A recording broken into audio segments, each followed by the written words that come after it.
Now look, I don't want to startle you as you tuck into your Weet-Bix there at home, but right now a giant 2.5 metre long boa constrictor is on the loose in Sydney's western suburbs. Now, the realisation that a serpent was slithering around town was made after the discovery of its humongous skin that it had shed on a construction site. Pleased to say we're joined now by snake catcher and investigator Sean Cade, who's got the very latest on the snake hunt. Sean, you got the call on the weekend. Bring us up to speed on this search operation. Yeah, okay. Nice to be with you, Tom.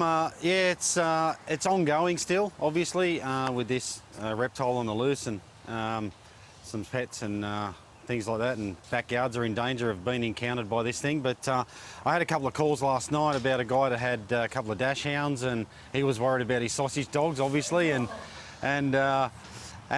we heard some other people heard some noises in their roofs, so I had to go out last night about 10:30 and just crawl around in their roof space because they'd seen the story, and the parents were a bit concerned that it might be up in the roof. So, but all systems clear at the moment. Obviously, myself and DPI are on the hunt for this thing, and we're just trying to get the message out there to as many people as possible so that we have some eyes on the ground to try and capture this snake so it's not out in the environment and terrorising the neighbourhood and obviously affecting our native wildlife as well. So give us an idea of how dangerous a snake that size can be. I mean, you mentioned the sausage dogs.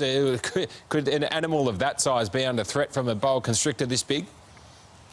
Yeah, 100%. Yeah, this is a 2.5 metre snake, so it's sort of the thickness of my calf muscle. So and I don't have skinny legs by any means, but it is quite a big, heavy, robust snake, and these guys take down prey 4 times their size, so the size of their stomach. So it's quite easy to take a full-grown cat, medium-sized dog, rabbit, guinea pig, that sort of thing, depending on what it was fed in captivity as well, is what it's going to be chasing.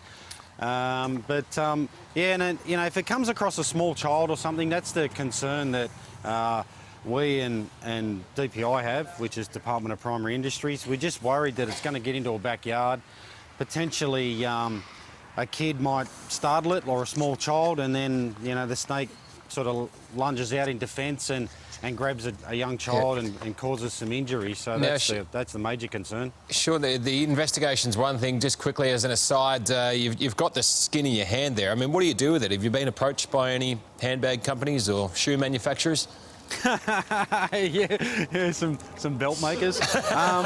Yeah, no, not really. It's just something. It's a little bit unusual for me.